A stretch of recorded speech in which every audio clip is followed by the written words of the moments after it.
글로벌 외신센터입니다. 말씀 주신 세 가지 내용들 위주로 오늘도 김민아 캐스터와 함께 체크해 보겠습니다. 안녕하세요. 안녕하세요. 네, 첫 번째 소식은 아무래도 고용 지표에 지금 좀 눈이 쏠려 있는 것 같은데 FOMC 회의가 이제 시작을 하는데 이런 부분들 때문에 고용 지표에서 연준의 피봇 기대감 여기에 대한 힌트를 좀 얻어볼 수 있을 것 같거든요. 수치가 어땠나요? 네, CNBC 보도 내용입니다. Job opening surged in September despite Fed efforts to cool labor market. 네, 이번에 고용과 관련된 지표는 어떻게 나왔는지 그리고 연준의 스텝에는 또 어떤 영향을 미치게 될지 함께 기사 통해서 살펴보겠습니다. 미국 기업들의 9월 구인 건수가 시장의 예상치를 크게 웃돌았습니다. 미국 노동부에 따르면 9월에 미국 기업들의 구인 건수는 1,070만 건으로 전달보다 40만 건 증가했는데요.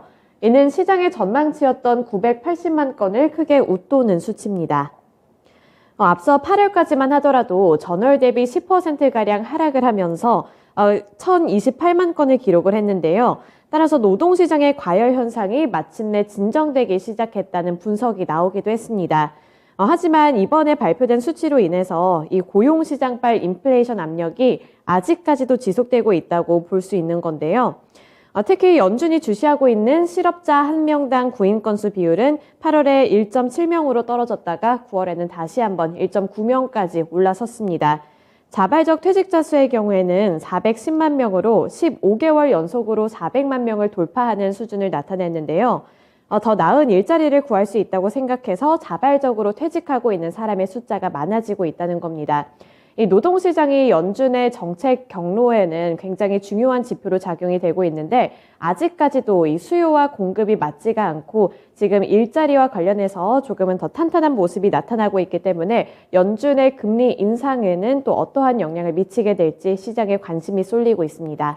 네, 그럼 연준이 이렇게 피봇에 대한 기대감을 좀 크게 갖고 있는 상황인데 아무래도 고용시장이 이렇다 보니까 고민이 좀 깊어질 것 같아요? 네, 그렇습니다. 이 금리 인상에 대한 전망도 여러 가지 부분에서 점쳐지고 있는데요. 어떠한 전망이 나오고 있는지 기사 멘트 통해서 함께 살펴보겠습니다. 네, 당장 FOMC에서는 연준이 기준금리를 0.75%포인트 올릴 것이라는 전망이 우세한 가운데 다음 달부터는 연준이 금리 인상폭을 줄일 것이라는 관측도 나오고 있습니다. 우선 아직까지는 자이언트 스텝에 대한 전망이 더 우세합니다. 이 제롬 파월 연준 의장이 이번 기자회견에서도 아마 인플레이션을 타파하는 것의 중요성을 강조할 가능성이 크다고 보고 있고요. 그렇기 때문에 0.75% 금리 인상을 다시 한번 강조할 가능성이 크다고 보고 있습니다. 하지만 최근에 확인할 수 있다시피 일각에서는 이 연준의 속도 조절론에 대한 목소리도 나오고 있는데요. 지속적인 큰 폭의 금리는 시장에 오히려 부담감을 줄 수 있고 시장을 망가뜨릴 수 있기 때문에 속도 조절에 들어갈 수 있다고 보는 의견이 나오고 있는 겁니다. 따라서 내년 3월이면 아마 5% 금리에서 연준의 이런 스텝이 좀 멈춰지지 않을까 하는 의견도 나왔는데 이번에 나온 이 고용 수치로 인해서 연내 속도 조절이 가능하겠냐는 회의론이 고개를 들기 시작한 겁니다. 향후 긴축 계획도 노동시장 상황에 따라 달라질 것으로 보이는데요. 기업들의 노동 수요가 강한 모습을 보이면 임금이 추가로 오를 수 있고 이에 따라서 인플레이션이 다시 한번 가중될 수 있기 때문에 이러한 스텝 그리고 앞으로의 흐름에 따라서 연준의 정책 경로가 바뀔 수 있다고 보고 있습니다. 우선은 이 속도 조절론 그리고 강한 스텝 이 두 가지 부분에서 계속해서 저울질이 되고 있었는데 이번에 나온 고용시장에 대한 지표 때문에 속도 조절론이 어느 정도는 조금 움츠러들고 있는 상황입니다. 네, 고용 시장이 좀 식지 않는 그런 모습이 나타나고 있어가지고 FOMC 회의에서 또 파월 의장이 어떤 발언을 하게 될지 이런 것까지 주목을 해보셔야겠습니다. 다음 소식으로 넘어가 볼게요. 네, 또 다른 경제 지표가 발표가 됐는데 제조업 구매자 관리 지수가 나왔거든요. 어떻게 나왔나요? 네, 로이터 통신 보도 내용인데요. US manufacturing activity slowest in nearly 2 years in October, ISM. 네, 이번에 ISM과 관련된 지표는 어떻게 나왔는지 자세한 수치도 함께 살펴보겠습니다. 미국 ISM이 집계한 미국의 10월 제조업 지수가 예상치를 웃돌았습니다. ISM은 10월 제조업 구매 관리자 지수가 50.2로 집계됐다고 발표했는데요. 월스트리트 저널 쪽에서는 이 예상치를 50으로 잡았습니다. 이 예상치를 소폭으로 웃도는 수준을 나타냈는데 다만 10월의 ISM 제조업 PMI는 2020년 5월 이후 약 2년 반 만에 최저치를 유지했습니다. 우선은 이 ISM 제조업 PMI만 봤을 때는 업황 자체는 확장 국면에 머물러 있다는 점에서도 의미를 좀 갖고 있었는데요. 이 PMI 같은 경우에는 50을 기준으로 경기의 위축과 확장을 가늠을 합니다. 50을 웃돌면 경기가 확장 국면에 있다는 것을 의미를 하는데 50을 이번에 어쨌든 간에 소폭으로 좀 웃돌았기 때문에 아직까지는 확장세를 연속으로 이어가고 있다는 겁니다. 따라서 이번에 나타난 이 제조업 지수는 29개월 연속으로 확장세를 이어가고 있는 건데요. 이 ISM의 티모시 피오레 회장은 이번 수치는 전체적인 경제 확장세가 29개월 연속으로 상승세를 나타냈다는 점을 드러낸다며 미국의 제조업 경기는 확장세를 유지하고 있지만 코로나19 팬데믹 회복이 시작된 이후 가장 느린 속도로 확장하고 있다고 말했습니다.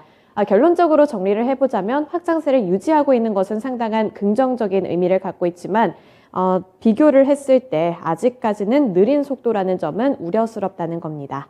네, 제조업 구매자 관리 지수까지 이렇게 함께 체크해 봤습니다. 마지막으로는 개별 종목인데요. AMD 실적 발표됐죠? 네, 그렇습니다. AMD 실적도 함께 살펴볼 텐데요. CNBC 보도 내용입니다. AMD misses but still ekes out 29% revenue growth. 네, 어떠한 실적이 있었는지 함께 살펴보겠습니다. 순이익은 6,600만 달러, 주당 4센트로 1년 전에 9억 2,300만 달러, 주당 75센트보다 줄어들었습니다. 매출은 55억 7천만 달러를 기록을 했는데요. 이는 예상치인 56억 2천만 달러를 약간 밑도는 수준을 나타낸 겁니다. 리사수 AMD 최고 경영자의 말을 살펴보자면 PC 시장의 약화와 PC 공급망 전반에 걸친 대대적인 재고 축소로 인해서 이번에 3분기 실적 내용이 기대치보다 낮게 나왔다고 밝혔습니다. 이 어려운 거시경제 여건에도 불구하고 AMD의 매출은 전년 대비 29%가량 늘어났는데 데이터 센터와 인베디드 부문, 게임의 콘솔 매출이 모두 늘어난 덕분이라고 밝혔습니다. 이 AMD의 데이터 센터 매출은 16억 달러로 1년 전보다 45% 늘었다고 하고요. 전문가의 예상치는 16억 4천만 달러였습니다. 하지만 PC 매출의 경우에는 10억 달러로 1년 전보다 40%가량 줄어들었다고 공시했는데 이는 시장의 전망치인 11억 7천만 달러도 하회를 했습니다. 이번에 이렇게 좀 매출이 약간 부진하게 나오면서 실적 자체는 좀 어렵게 나왔지만 시간 외 거래에서는 3%가량 상승하는 모습도 나타났습니다.